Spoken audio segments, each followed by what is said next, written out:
ராகுல் காந்திக்கு வந்து காங்கிரஸை தமிழ்நாட்டில் வலுப்படுத்தணும், கூட்டணி இல்லாமல் தனியாக நின்று காங்கிரஸ் டோட்டலாக ரீஸ்ட்ரக்சர் பண்ணணும், ஆர்கனைஸ் பண்ணணும் அப்படின்ற எண்ணம் கூட வந்திருக்கலாம். அது தப்பு இல்லை. காங்கிரஸ் வந்து இப்போ திமுகவிட்டையே பேரம் பேசுகிற அளவுக்கு இப்போ வலுவான கட்சியாக மாறிடுச்சு. அதனால் 117 போடலாம். போட்டு சசிகாந்த் செந்தில் வந்து சிஎம் கேண்டிடேட் அனௌன்ஸ் பண்ணுறதுக்கு ஒரு வாய்ப்பு இருக்குது. இல்லைன்னா காங்கிரஸ் தலைமையில் ஒரு கூட்டணி உருவாகலாம். பிஜேபி தலைமையில் என்டிஏ கூட்டணி உருவாகிறப்ப தமிழ்நாட்டில் காங்கிரஸ் தலைமையில் கூட்டணி உருவாகக்கூடாதா? அந்த கூட்டணியில் விஜய் வேணால் சேர்த்துக்கலாம், துணை முதலமைச்சர் பதவி கொடுக்குறேன்னு சேர்த்துக்கலாம். 18% 20% சாலிடாக விஜய் அவர்களுக்கு சும்மாவே கிடைக்கும் அந்த ஓட் பர்சன்டேஜ் அப்படின்னு மென்ஷன் பண்ணுறாரு சார்.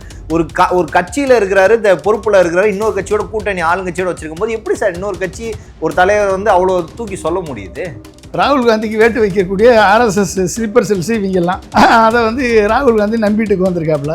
இப்படிப்பட்டவங்களை வச்சுக்கிட்டு ராகுல் காந்தி என்னைக்கா பிரைம் மினிஸ்டர் ஆக முடியுமா? திமுக ஊழல் கட்சி, அதிமுக ஊழல் கட்சி. இவர் இன்றைக்கி வந்து ஊழல் படத்து சினிமாவில் நடித்ததில் 15 கோடி ஏமாற்றிருக்கான்னு சொல்லி இன்றைக்கி ப்ரூவ் ஆகி போச்சு. 1.5 கோடி அபராதம் கட்ட சொல்லிட்டாங்க இன்றைக்கி திரும்பி. அப்போ நீ வந்து ஊழல் ஊற்றுகள் இல்லாமல் என்னது? நீ எத்தனை பினாமி பேரெலாம் வாங்கியிருப்ப? அப்போ பினாமி தடை சட்டத்தில் நீ உள்ளே போயிடுவ. கருப்பு பணத்தில் நீ ஊழல் பண்ணியிருக்க. ஓகே, நீ எப்படா வந்து ஊழலை பற்றி நீ பேசுகிறதுக்கு உனக்கு என்ன தகுதி? எம்எல்ஏக்கள் யாருமே காங்கிரஸ்லேருந்து ஒருபோதும் திமுக ஒரு வார்த்தை கூட வசைப்பாடினதில்லை. ஆனால் மக்களவையில் இருக்க எம்பிக்களுக்கு மட்டும் ஏன் சார் இவ்வளோ ஒரு கோவம் வருது? திமுகவோட இனிமேல் எம்பி ஆக முடியாதுன்றது தெளிவாக போச்சு. மாணி தாக்கர் ஆக முடியாது, பிரவீன் சக்கரவர்த்தி ஆக முடியாது, கரூர் அந்த அம்மாவால் ஆக முடியாது. அப்போ என்ன பேசுகிறத பேசு. வேணும் இல்லை, திமுக அவங்கள வெளியே அனுப்புனா ரொம்ப வசதியாக போச்சு. தேமுதிக உள்ளே வரும், ஓபிஎஸ் உள்ளே வருவார், ராமதாஸ் உள்ளே வருவார், முடிஞ்சு போச்சா? சின்ன சின்ன கட்சிகள் வந்து திமுகவுக்கு ஆதரவு கொடுக்குற கட்சிகளுக்கு அந்த 18 சீட்டை பிரித்து கொடுத்துடலாம்ல. தாவேகாவனுடைய ஆற்றல் மிகு வியூக வகுப்பாளர், சுரண்டல் லாட்டரி மன்னன் ஆதவர்ஜுனா எப்படி விஜய் சிபிஐ கேஸில் உள்ளே போயிடுவாப்புல. ஏற்கனவே அதுக்கு ஆதவர்ஜுனா ஏற்பாடு பண்ணிட்டாரு. விஜய் உள்ளே போயாச்சுன்னா ஆதவர்ஜுனா கட்சியை கைப்பற்றிடுவார்.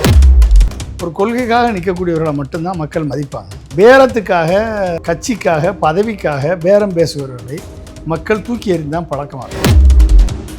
பிரைம் 9 தமிழர்கள் அனைவருக்கும் வணக்கம். இன்றைய நமது நேர்காணல் நம்முடன் இணைந்திருப்பவர் மூத்த அரசியல் விமர்சகர் மற்றும் டாக்டர் பொன்ராஜ் அவர்கள். சார் வணக்கம். வணக்கம்பா. திமுக காங்கிரஸ், அதாவது மத்தியில் எந்த அளவுக்கு ஒரு உடன்பாடு கூட்டணி இருக்கிறாங்களோ அந்த அளவுக்கு மாநிலத்தில் இல்லை. தொடர்ந்து திமுக காங்கிரஸ் நாளுக்கு நாள் காங்கிரஸில் இருக்க சில சிட்டிங் எம்பிக்களாக இருக்கிறவங்களால அவ்வளோ விமர்சிக்கப்படுது. திமுகவுக்கும் காங்கிரஸுக்கும் என்ன சார் முரண்பாடு? இல்லை அங்கே இருக்கிற ஒரு சில பேரால் ஏற்படுற முரண்பாடு தானே இது? அது ராகுல் காந்தியை வந்து இதை என்கரேஜ் பண்ணுறது மாதிரி தெரியுது ராகுல் காந்தி. ஏன்னா ராகுல் காந்தி க்ளோஸ் சர்க்கிள் இருக்கவங்க தான் இதை பேசுகிறாங்க. மாணிக் தாக்கூர், அப்புறம் பிரவீன் சக்கரவர்த்தி, அப்புறம் ஜோதிமணி, இவங்கெல்லாம் வந்து அவருடைய க்ளோஸ் சர்க்கிளில் இருக்கவங்க தான். ஒருவேளை ராகுல் காந்திக்கு வந்து காங்கிரஸை தமிழ்நாட்டில் வலுப்படுத்தணும், கூட்டணி இல்லாமல் தனியாக நின்று காங்கிரஸ் டோட்டலாக ரீஸ்ட்ரக்சர் பண்ணணும், ஆர்கனைஸ் பண்ணணும் அப்படின்ற எண்ணம் கூட வந்திருக்கலாம். அது தப்பு இல்லை, எண்ணம் கூட வந்திருக்கலாம். அது வந்து இப்போ தான் கரெக்டான டைம். ஏன்னா 2029க்குள்ளே இப்போ தனியாக போனால் தான், இப்போ வந்து தனித்து நின்றால் ரீஸ்ட்ரக்சர் பண்ணி தலைமைகளை எல்லாம் மாற்றி மாணிக் தாக்கூர் போன்ற ஒரு ஆற்றல் மிக்க தலைவர்கள்ட்ட பொறுப்பை கொடுத்து, பிரவீன் சக்கரவர்த்தி மாதிரியான ஒரு ஸ்ட்ராட்டஜிஸ்ட்ட பொறுப்பை கொடுத்து, சசிகாந்த் செந்தில் மாதிரியான ஒரு ஐஏஎஸ் ஆஃபீஸர்கிட்ட பொறுப்பு கொடுத்து, அண்ணாமலை எப்படி ஒரு ஐபிஎஸ் ஆஃபீஸர் பிஜேபியை வளர்த்தாரோ அதே மாதிரி வந்து சசிகாந்த் செந்தில் மாதிரியான ஒரு ஐஏஎஸ் ஆஃபீஸர்கிட்ட பொறுப்பு கொடுத்து வளர்க்கணுன்ற ஒரு எண்ணம் வந்திருக்கலாம். அதனால் வந்து மேக்சிமம் அவங்க வந்து தனியாக தான் போவாங்க போல தெரியுது. அவங்க வந்து தனித்து போகலாம். தனித்து போய் ஒரு வேளை 50 சீட்டு கூட ஜெயிக்கலாம் தமிழ்நாட்டில். ஏன்னா திமுகவோட சேர்ந்தால் 18 தான் ஜெயிக்க முடியுது. தனித்து போனால் ஒரு 50 சீட்டு கூட ஜெயிக்கலாம். சொல்கிற எதுவுமே சாத்தியமா இல்லையா சார்? எல்லாம் கனவு காணக்கூடாதாங்க? என்னங்க நீங்கள்? அதுக்குன்னு கொஞ்சமாவது நடக்கிற கனவு காணணும்ல சார். அப்படி இல்லை, இதெல்லாம் வந்து ப்ரொஜெக்ஷன் கொடுத்துருக்காங்க ராகுல் காந்திக்கு. ராகுல் காந்தி அதை நம்பி சசிகாந்த் செந்தில் தான் வந்து அடுத்த ஐஏஎஸ் ஆஃபீஸர் லீடர், இல்லைன்னா மாணிக் தாக்கூர், இல்லைன்னா இவங்களுக்கு எல்லாத்துக்கும் மேலே இருக்கக்கூடிய வியூக வகுப்பாளர் பிரவீன் சக்கரவர்த்தி. இப்போ 3 பேர்கிட்டையும் அந்த பொறுப்பு கொடுக்கலாம்ல. கொடுக்குற தப்பு இல்லைல்ல, கொடுக்கலாம். கொடுத்து தனியாக கூட நிற்கலாம். இல்லைன்னா காங்கிரஸ் தலைமையில் ஒரு கூட்டணி உருவாகலாம். பிஜேபி தலைமையில் என்டிஏ கூட்டணி உருவாகிறப்ப தமிழ்நாட்டில் காங்கிரஸ் தலைமையில் கூட்டணி உருவாகக்கூடாதா? உருவாகலாம். அந்த கூட்டணியில் விஜய் வேணால் சேர்த்துக்கலாம், துணை முதலமைச்சர் பதவி கொடுக்குறேன்னு சேர்த்துக்கலாம் விஜய்க்கு. இல்லைன்னா விஜயோட ஒரு 1-to-1 கூட்டணி போட்டு 117 நான் 117 யார் அதிகமாக ஜெயிக்கிறோமோ, விஜய் கட்சி அதிகமாக ஜெயித்தா அவருக்கு சிஎம் பதவி, காங்கிரஸ் அதிகமாக ஜெயித்தா அவங்களுக்கு சிஎம் பதவி. ஒருவேளை தாவேகாவனுடைய ஆற்றல் மிகு வியூக வகுப்பாளர், சுரண்டல் லாட்ரி மன்னன் ஆதவ அர்ஜுனா 1000 கோடி பணத்தை கொண்டு வந்து சுரண்டல் லாட்ரி பணத்தை கொண்டு வந்து கட்சியை விஜய்கிட்டேருந்து ஏலத்துக்கு எடுத்து குத்தகைக்கு எடுத்து நடத்தி கொண்டு இருக்கக்கூடிய ஆதவ அர்ஜுனா அவனுடைய கனவு வந்து தலித்த முதலமைச்சராகணும். அப்போ தலித்த முதலமைச்சராகணும்னா சசிகாந்த் செந்தில் ஒரு தலித்து, அவர் வந்து எம்பி. அப்போ காங்கிரஸோட கூட்டணி வச்சாச்சுன்னா சந்திரசேகர் மூலமாக கூப்பிட்டாங்க, 75 சீட்டுன்னு சொல்லியிருக்காங்க. கூட்டணி பேச்சுவார்த்தை ஒரு 117. ஏன்னா காங்கிரஸ் வந்து இப்போ திமுகவிட்டே பேரம் பேசுகிற அளவுக்கு இப்போ வலுவான கட்சியாக மாறிடுச்சு. அதனால் 117 போடலாம். போட்டு சசிகாந்த் செந்தில் வந்து சிஎம் கேண்டிடேட் அனௌன்ஸ் பண்ணுறதுக்கு ஒரு வாய்ப்பு இருக்குது. அப்போ என்னதுன்னா தலித் முதலமைச்சராக உருவாக்குறதுக்கு விஜய் வந்து கை கொடுக்குறாருன்னு ஆதவ அர்ஜுனாவோட பிளான் படி விஜயை காலி பண்ணிவிட்டு, எப்படி விஜய் சிபிஐ கேஸில் உள்ளே போயிடுவாப்புல, உள்ளே போயாச்சுன்னா ஏற்கனவே அதுக்கு ஆதவ அர்ஜுனா ஏற்பாடு பண்ணிட்டார். விஜய் உள்ளே போயாச்சுன்னா ஆதவ அர்ஜுனா கட்சியை கைப்பற்றிடுவார். அப்போ வந்து காங்கிரஸ் வந்து சிஎம் கேண்டிடேட் ஆக்கிட்டான்னா, சசிகாந்த் செந்தில் சிஎம் கேண்டிடேட் ஆகிட்டாருன்னு வச்சுக்கோங்க, திடீர்னு எம்பி ஆகிட்டார். அவர் அண்ணாமலையால் எம்பி கூட ஆக முடியல. ஆனால் சசிகாந்த் செந்தில் ஆகிட்டார்ல காங்கிரஸ்லேருந்து, திமுகவுடைய உதவி இல்லாமல் ஆகிட்டாரா இல்லையா? திமுகவோட உதவி இல்லாமல் என்ன சார் காங்கிரஸ்னு ஒன்று இங்கே இருக்குனாலே திமுக உதவி ஆனாரா இல்லையாங்க? ஆகிட்டார்ல. அப்புறம் என்ன, எம்பி ஆகிட்டார்ல, ஏன் சிஎம் ஆகக்கூடாது? சிஎம் ஆகலாம்ல. தலித்து முதலமைச்சர் கிடச்சிருவாங்களா நம்மளுக்கு, சிஎம் ஆயிடுவார். ஆகிட்டாருன்னா அப்படி வந்து ராகுல் காந்தி இப்போ இவங்களெல்லாம் உருவாக்கிட்டு இருக்காரு. அதனால் வந்து காங்கிரஸ் வந்து இப்போதைக்கு தனித்து போட்டால் இது மட்டும் இல்லை, அவங்களுக்கு என்னென்ன அட்வான்டேஜ்னு இருக்குன்னு பாருங்கள். விஜய் கூட போனால் கேரளாவில் ஜெயிச்சிடலாம், ஆந்திராவில் ஜெயிச்சிடலாம், கர்நாடகாவில் ஜெயிச்சிடலாம், தெலுங்கானாவில் ஜெயிச்சிடலாம், ஆந்திராவில் ஜெயிக்கலாம். இது மட்டும் இல்லாமல் மலேசியாவில் ஜெயிக்கலாம். ஏன்னா இந்தியாவில் ஜெயிக்க முடியாது. எப்படி மோடி இருக்க வரைக்கும், இவிஎம் இருக்க வரைக்கும், அமித்ஷா இருக்க வரைக்கும் ராகுல் காந்தி பிரைம் மினிஸ்டர் ஆக முடியாது. ஆனால் விஜயை வச்சு மலேசியாவில் ஜெயிச்சிடலாம். மலேசியாவில் தானே ஜனநாயகம் படம் லான்ச் பண்ணார். மலேசியாவில் ஜெயிக்கலாம் விஜய் வச்சு லண்டனில் ஜெயிக்கலாம், விஜய் வச்சு அமெரிக்கா ட்ரம்ப்பை எதிர்த்து நிற்கலாம். இத்தனை வாய்ப்பு விஜய் கூட போனால் கிடைக்குமா, திமுகவோட போனால் கிடைக்குமா? இதெல்லாம் காங்கிரஸ்காரங்க கேட்டாங்களே சிரிப்பாங்க சார். அவங்களுக்கே தெரியும் ரியாலிட்டி என்னன்னு. உண்மையை சொல்கிறேங்க, இதை தாங்க சொல்லியிருக்காங்க ராகுல் காந்திகிட்ட போய். விஜய்னால இங்கே ஒரு இதே இத்தனையும் ஜெயிப்பான்னு சொல்லியிருக்காங்க. அதை நம்பிட்டு அவர் வந்து இவங்களை என்கரேஜ் பண்ணிட்டு உட்காந்துருக்காருங்க. இல்லைன்னா மாணிக் தாக்கூர் இவ்வளோ தூரம் பேச முடியுமா? இன்னைக்கு கூட ஒரு ட்வீட் போட்டு விட்டுருக்காரு சார். பாண்டிச்சேரியில் தோத்ததுக்கு திமுக தான் காரணம்னு திமுகவோட ஓட் பர்சன்டேஜ் 8% மென்ஷன் பண்ணி போட்டிருக்காரு சார். ஒரு இதில் 8% தான் வாங்கியிருக்காங்க. தோத்த கட்சியில் நாங்கள் எதுக்கு அழைப்பு கொடுக்கணும், கூட்டணி பேச்சுவார்த்தைக்கு கூட்டணி கட்சியில் கூடும்போது திமுக மட்டும் அவாய்ட் பண்ணியிருக்காங்க காங்கிரஸ் புதுச்சேரி மாநிலத்தில். அப்படின்னா காங்கிரஸ் வந்து தமிழ்நாட்டில் 4% தான் வாங்கியிருக்கு. இவங்களுக்கு கூட்டணி பேச்சுவார்த்தைக்கு கூப்பிடணும் திமுக. அப்போ என்ன அர்த்தம்? மாணிக் தாக்கூர் வந்து திமுகவோட கூட்டணி வேணான்றதை முடிவு பண்ணிட்டார். மாணிக் தாக்கூர் முடிவு தான் ராகுலுடைய முடிவு. செல்வ பெருந்தகை இங்கே சும்மா வந்து டம்மி பீஸாக உட்கார வச்சுருக்காங்க. அதனால் மாணிக் தாக்கூர் தான் இன்றைக்கி ஒட்டுமொத்தமாக வழிநடத்திட்டுருக்காரு. மாணிக் தாக்கூர் தான் இன்றைக்கி டிசிசிங் அத்தாரிட்டி. பிரவீன் சக்கரவர்த்தி தான் டிசிஷன் அத்தாரிட்டி. பிரவீன் சக்கரவர்த்தி விசில் ஊதுது, தமிழ்நாடு முழுக்க விசில் ஊதுறாங்க அப்படின்னு சொன்னவர். ஆமாம் சார், ஆளுங்கட்சி கூட்டணியில் இருக்கிற ஒருத்தர் அவர் பிரவீன் சக்கரவர்த்தி மென்ஷன் பண்ணுறாரு.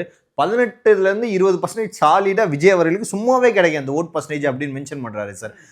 ஒரு கட்சியில் இருக்கிறாரு, பொறுப்பில் இருக்கிறாரு, இன்னொரு கட்சியோட கூட்டணி ஆளுங்கட்சியோட வச்சிருக்கும் போது எப்படி சார் இன்னொரு கட்சி ஒரு தலைவர் வந்து அவ்வளோ தூக்கி சொல்ல முடியுது? அவ்வளோதான் வந்து அதுதான் ராகுல் காந்தியுடைய தீவிர பற்றாளர்கள். ராகுல் காந்திக்கு வேட்டு வைக்கக்கூடிய ஆர்எஸ்எஸ் ஸ்லீப்பர் செல்ஸ் இவங்கெல்லாம் அதை வந்து ராகுல் காந்தி நம்பிட்டுக்கு வந்திருக்காப்புல. இப்படிப்பட்டவங்களை வச்சுக்கிட்டு ராகுல் காந்தி என்னைக்கா பிரைம் மினிஸ்டர் ஆக முடியுமா? 18% வருதுன்னு யார் சொல்கிறா? வலதுசாரி கட்சிகளும் வலதுசாரி ஊடகங்களும் தான் வந்து விஜய் வந்து 18% இருக்குது, 20% இருக்குது, 40% இருக்குதுன்னு சொல்லி ஊற்றிக்கிட்டு இருக்காங்க. அதுக்கு சால்ரா போடுறவன் பிரவீன் சக்கரவர்த்தியாக இருந்தான்னா அப்போ அவன் எப்படிப்பட்டவனாக இருப்பானோ பாருங்கள். காங்கிரஸை விட அதிக செல்வாக்கு உள்ள கட்சி விஜய் கட்சி அப்படின்னு சொன்னால் எப்படிப்பட்டவனாக இருப்பான்? திமுக ஊழல் கட்சி, அதிமுக ஊழல் கட்சி. இவர் இன்னைக்கு வந்து ஊழல் காட்சி சினிமாவில் நடித்ததில் 15 கோடி ஏமாத்திருக்கான்னு சொல்லி இன்னைக்கு ப்ரூவ் ஆகி போச்சு. இன்னைக்கு சென்னை உயர்நீதிமன்றமே சொல்லிட்டாங்க, கேஸை ரத்து பண்ணி பணத்தை கட்டுறாங்க, அவதாரத்தை கட்டுறான்னு சொல்லிட்டான். 1.5 கோடி அபராதம் கட்ட சொல்லிட்டாங்க இன்னைக்கு திரும்பி. அப்போ நீ வந்து ஊழல் ஊற்றுகள் இல்லாமல் என்னது? நீ யாரு?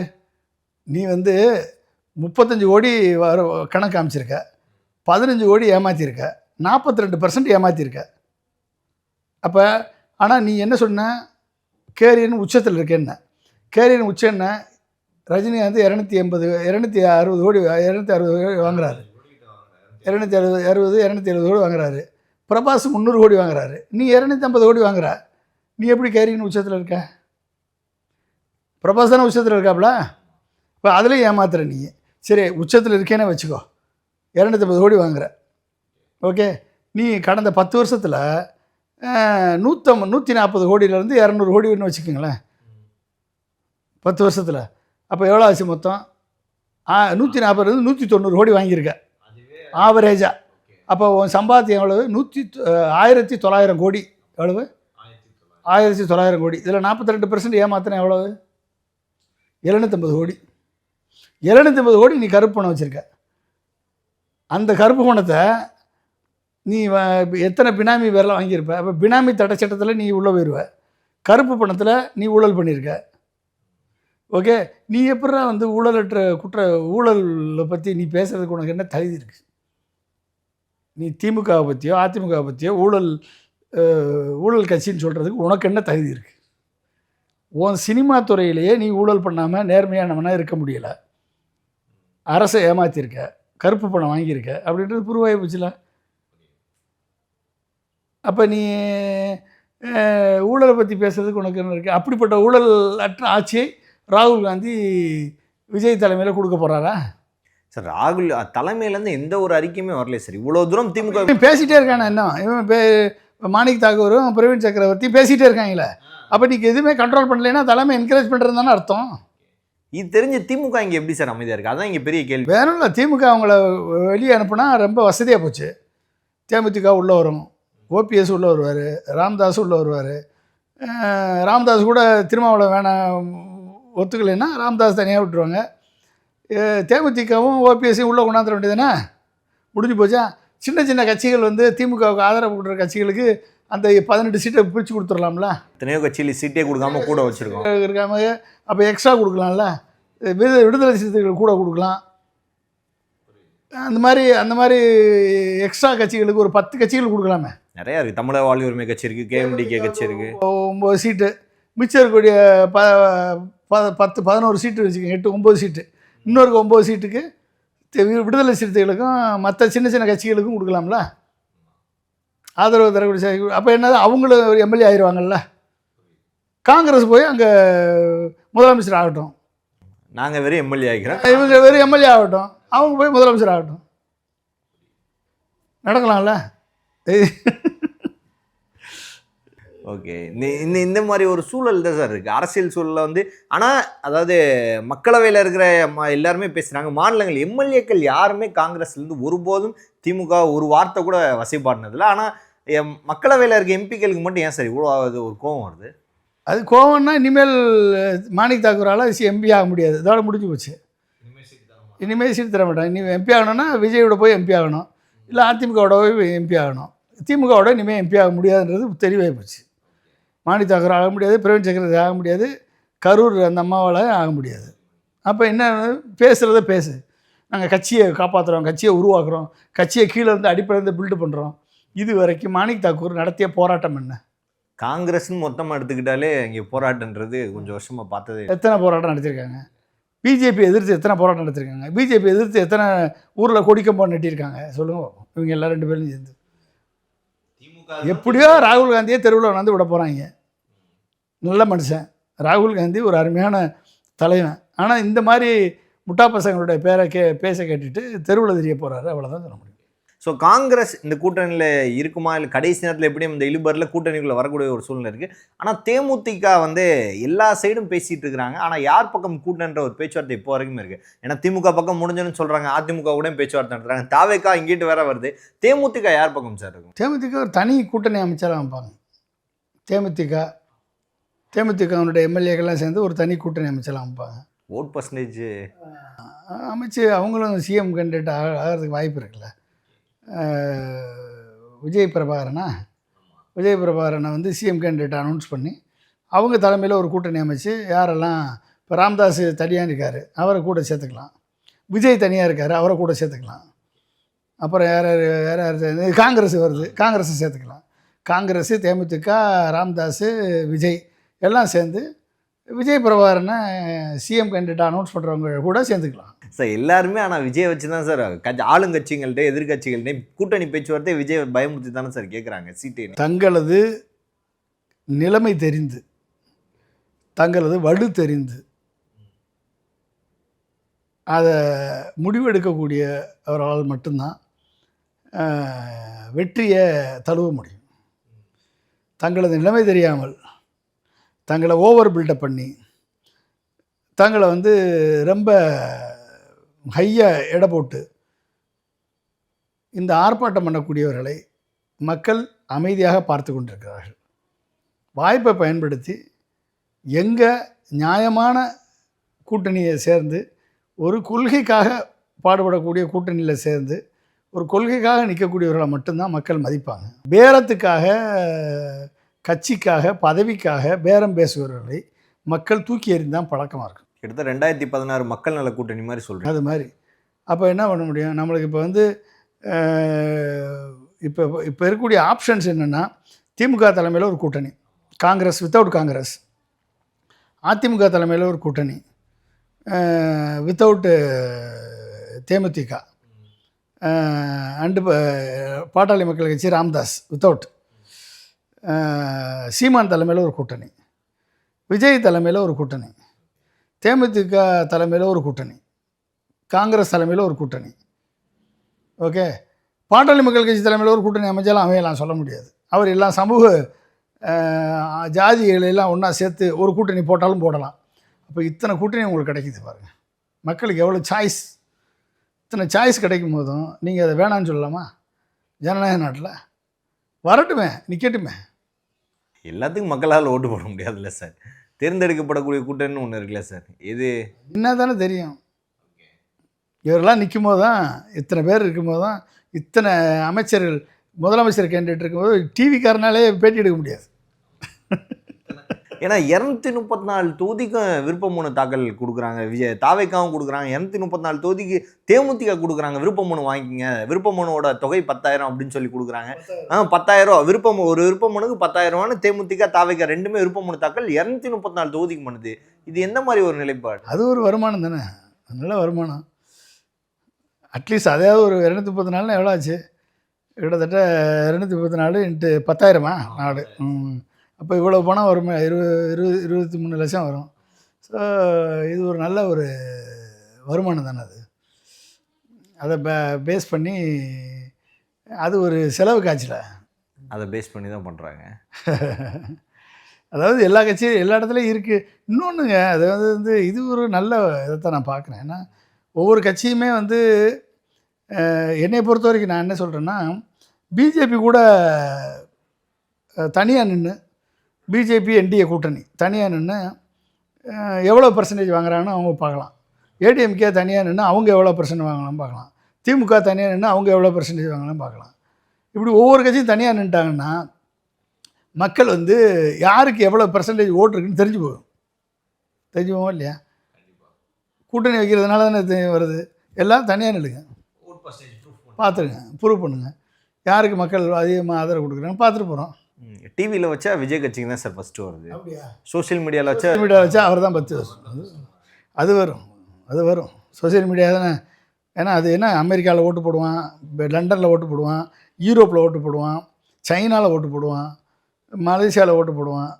எல்லாம் ஓட்டு போடும்போது அவர் தானே ஃபஸ்ட்டு வருவார். ஆனால் இன்னுமே பல மேடைகளில் பேசும்போது திமுகவை தான் முற்றிலும் எதுக்குறேன், திமுகவுக்கு மாற்றுனா, அதாவது அதிமுக இடம் எம்ஜிஆர் இடத்த அவர் கொடுத்த மாதிரி அவர் இப்பயுமே எல்லா மேடையிலும் அப்படி தானே சார் பேசுகிறாரு. அதை மக்கள் ஏற்றுக்குருவாங்களா? அதாவதுங்க, நானும் ரவுடி தான் ஒருத்தன் சொல்கிறதுக்கு அவனுக்கு ரவுடிக்கு முழு உரிமை இருக்குது. ஆனால் மக்கள் வந்து அதை பார்த்து சிரிச்சுட்டு தான் போகணும், வேறு என்ன பண்ண முடியும்? எம்ஜிஆருக்கு ஈக்குவலண்ட்டாக நீ பேசுனீங்கன்னா கால் தூசிக்கு சமானமா சார்? மேடைக்கு மேடை எம்ஜிஆர் தான் சார் சொல்கிறாங்க. எம்ஜிஆருடைய கால் தூசிக்கு நீ சமானமா சொல்லு? அவருடைய அரசியல் என்ன, அவருடைய பண்பு என்ன, அவருடைய மக்கள் நலம் என்ன, அவருடைய சித்தாந்தம் என்ன? படத்தில் நடித்த மாதிரியே வாழ்ந்தார். மக்களை பக்குவப்படுத்த விதம் என்ன, வாத்தியார்னு பேர் வாங்கின விதம் என்ன? அவருக்கும் நீ சினிமா நடிகன்ற ஒரே காரணத்துக்காக எம்ஜிஆருக்கு நீ ஈக்குவல் கம்பேர் பண்ணி பேசுனா எம்ஜிஆரை சிறுமைப்படுத்துறதா அர்த்தமா இல்லையா? திருவள்ளுவரை கேவலப்படுத்தியிருக்க படி, திருவள்ளுவரை கேவலப்படுத்தினா உன்னை சும்மா விடலாமா? அதுக்கப்புறம் அது திரும்பி விளக்கம் கொடுத்துருந்தாங்க, நாங்கள் திமுகவை தான் கேவலப்படுத்தோம். என்ன திமுக? திருவள்ளுவரை கேவலப்படுத்தியிருக்க நீ திருவள்ளுவரை அசிங்கப்படுத்தியிருக்க. அப்போ சினிமா நடிகன்ற ஒரு காரணத்துக்காக நம் மக்களால் ஒரு வானுரையும் வள்ளுவரை, உலக பொதுமறை தந்த வள்ளுவரை நீ தராதரத்தை குறைச்சி அவர் வாயில் நீ உன்னுடைய கீழ்த்தரமான வார்த்தைகளை பூத்தி கேவலப்படுத்தியிருக்க நீ. அப்போ உன்னை எப்படி ஏற்றுக்கிறது? நாளைக்கு யாரெல்லாம் நீ கேவலப்படுத்த மாட்ட சொல்லுங்கள். அப்போ நீ எப்படிப்பட்ட ஆளுன்றது மக்களுக்கு தெரியுது. நீ ஊழலின் ஊற்றுக்கண் அப்படின்றத இன்றைக்கி உயர்நீதிமன்றம் ப்ரூவ் பண்ணிருச்சு. மேல்முறையீடு போய் மேல்முறையிலையும் உயர்நீதிமன்றம் திருப்பி அனுப்பிடுச்சு. நீ ஊழலில் சொல்கிறதுக்கு உனக்கு தகுதி கிடையாது. அரசியல் பேசுகிறதுக்கு உனக்கு தெரியல. நீ அரசியலும் பேசலை, ஊழல்வாதின்னு ப்ரூவ் ஆகி போச்சு. உனக்கு தொலைநோக்கு பார்வையும் இல்லை. எல்லாருக்கும் கார் கொடுப்பேன்ற, எல்லாருக்கும் வீடு கொடுப்பேன்ற, எல்லாருக்கும் பைக் கொடுப்பேன்ற முட்டாள்தனமாக பேசிட்டு உட்காந்துருக்க. ஓகே, ஒரு கொள்கையும் தெரியல, ஒரு மண்ணும் தெரியல. உனக்குன்னு ஒரு சப்போர்ட்டு கிடையாது. எம்ஜிஆர் கட்சியை எம்ஜிஆரை தூக்கிட்டு வர்ற நீ. எம்ஜிஆர் கட்சியை பார்க்குறதுக்கு அதிமுக இருக்குது, திமுக பார்க்குறது அண்ணா இருக்குது. அப்போ அண்ணாவும் எம்ஜிஆரையும் வச்சு தான் நீ அரசியலில் நிற்கிற. உன் சொந்த காலில் நிற்கலை. உன் சொந்தத்தில் நீ படித்த நீ உருவாக்கின படத்துலேருந்து ஒரு பாட்டை பாடி மக்கள்கிட்ட ஓட்டு கேட்டிருக்கியா? ஒரு பாட்டு எம்ஜிஆர் பாட்டு தானே பாடுற. அப்போ பாட்டுலேயும் உன்கிட்ட சரக்கு இல்லை. கொள்கை தலைவர்களையும் எல்லாருடைய மற்ற தலைவர்களை கடன் வாங்கிட்டு வந்திருக்க. தொலைநோக்கு பார்வையும் இல்லை, அரசியல் பற்றிய புரிதல் இல்லை. மத்திய அரசு என்னன்னு தெரியல, மாநில அரசு என்னன்னு தெரியல, மாநில சுயேட்சை என்னன்னு தெரியல, இருமொழி கொள்கை என்னன்னு தெரியல. ஒரு புண்ணாக்கும் உனக்கு தெரியல. உனக்கு எதுக்கு ஓட்டு போடுவாங்க? உனக்கு யாருப்பா ஓட்டு போடுவாங்க? அதிமுக தொண்டர்களுக்கு ஒரு வேளை ஓட்டு போடுவாங்க. ஏன்னா ஜெயலலிதா அவர்கள் புகைப்படம் வரைக்கும் எடுத்துகிட்டு வந்துட்டார். 2015க்கு அப்புறம் தான் அதிமுக, அதாவது 2017க்கு அப்புறம் தான் அதிமுக அந்த நிலைமைக்கு தள்ளப்பட்டுருச்சு. ஜெயலலிதா அவர்கள் மறைவுக்கு முன்னாடி அது நல்ல கட்சியாக இருந்துச்சு, அதுக்கப்புறம் ஊழல்வாதிகள் கட்சி ஆயிடுச்சுன்னு அவர் குறிப்பிடுறாரு சார். இப்போ ஜெயலலிதா ஊழல் பண்ணவே இல்லை. இல்லை, அவர் அப்படி குறிப்பிட்டார் சார். ஏன்னா தான் ஊழல் பண்ணியிருக்கேன், அப்படி தான் ஊழல் பண்ணுறவன் எப்படி மற்றவங்கள ஊழல் பண்ண சொல்லுவாங்க? நீயே ஊழல் பண்ணுறீங்கன்னு இன்றைக்கி ப்ரூவ் ஆகி போச்சு. நீ எப்படி அடுத்தவங்கள ஊழல் பண்ணியிருக்கான்னு சொல்லுவேன்? அப்போ நீ யாருன்றதை மக்கள் நீ பேசுகிற வார்த்தையிலேருந்தே தெளிவாக தெரியுது. ஒரு ப்ரெஸ்ஸை சந்திக்க வகை இல்லை. நீ எப்படி ஒரு ஜனநாயகத்தில் நீ நிலச்சி நிற்ப? எப்படி நிற்ப? வாய்ப்பே இல்லை. 4 முனை போட்டின்னு ஒன்று உருவானால் அதில் இப்போ வரைக்கும் கருத்து கணிப்பில் ஒரு சில சேனல், அதாவது டிஜிட்டல் மூவம் எடுத்தால் விஜய் அவர்களுக்கும், மற்ற இதில் திமுக கூட்டணிக்கு முன்னிலையை தகுதுறாங்க. இந்த கருத்து கணிப்புன்றதை எப்படி சார் பார்க்குறீங்க? ஏங்க 4500 பேர்கிட்ட கருத்து கணிப்பு எடுத்து பாண்டேயும் தினமலரும் போட்டிருக்கேன். அதுக்கு பேர் கருத்து கணிப்பாங்க? வெக்கமா இல்லையா அவங்களுக்கெல்லாம்? 4500 பேர்கிட்ட எடுத்து போட்டிருக்கேன். நீங்கள் ஒரு தொகுதியிலே 2 லட்சம் ஓட்டு இருக்குது. குறைஞ்சது ஒரு 25,000 50,000 மென்ஷன் பண்ணுவாங்க. கருத்து கணிப்புனா அவ்வளோ 25,000 பேர் எடுக்கணும்னு சொல்லுவாங்க. அப்போ ஒரு ஒரு ஒரு சாம்பிள்னு ஒரு சைஸ் இருக்குது. ஒரு ப்ராபபிலிட்டி, ஒரு ஸ்டாட்டிஸ்டிக்ஸில் ஒரு சாம்பிள் சைஸே பொறுத்து தான் சாம்பிள் சைஸு, அதனுடைய வெரைட்டி, அதனுடைய மல்டி ஃபேக்டர்ஸு, இதெல்லாம் பொறுத்து தான் அந்த சாம்பிளினுடைய ரிசல்ட் கரெக்டாக இருக்கா இல்லைன்னு சொல்ல முடியும். நீ 4500 பேர் கருத்து கணிப்பு எடுத்துகிட்டு ஒரு கருத்து கணிப்பு போட்டேன்னா எப்படி அதை சொல்கிறது? நீவே 22% சொல்கிறான், அவன் நிர்மல்குமார் 40%ன்றான், ஆதவர்ஜனா 50%ன்றான், விஜய் இன்னும் போனால் 75%ன்றான். இல்லை மொத்தமாகவே 100% அவங்க தான் சொல்லுவாங்க. எதிர்கட்சியே இல்லை நாங்கள் தான் சொல்லுவாங்க. இப்படிலாம் சொல்லக்கூடிய பைத்தியக்கார பையில வச்சுக்கிட்டு நீங்கள் என்ன பண்ணுவீங்க? பார்த்து நீங்கள் சிரிச்சிட்டு போக வேண்டியதான். பல்வேறு அரசியல் கேள்விகளுக்கு பதில் தமைக்காக மிக்க நன்றி சார். மிக்க நன்றி.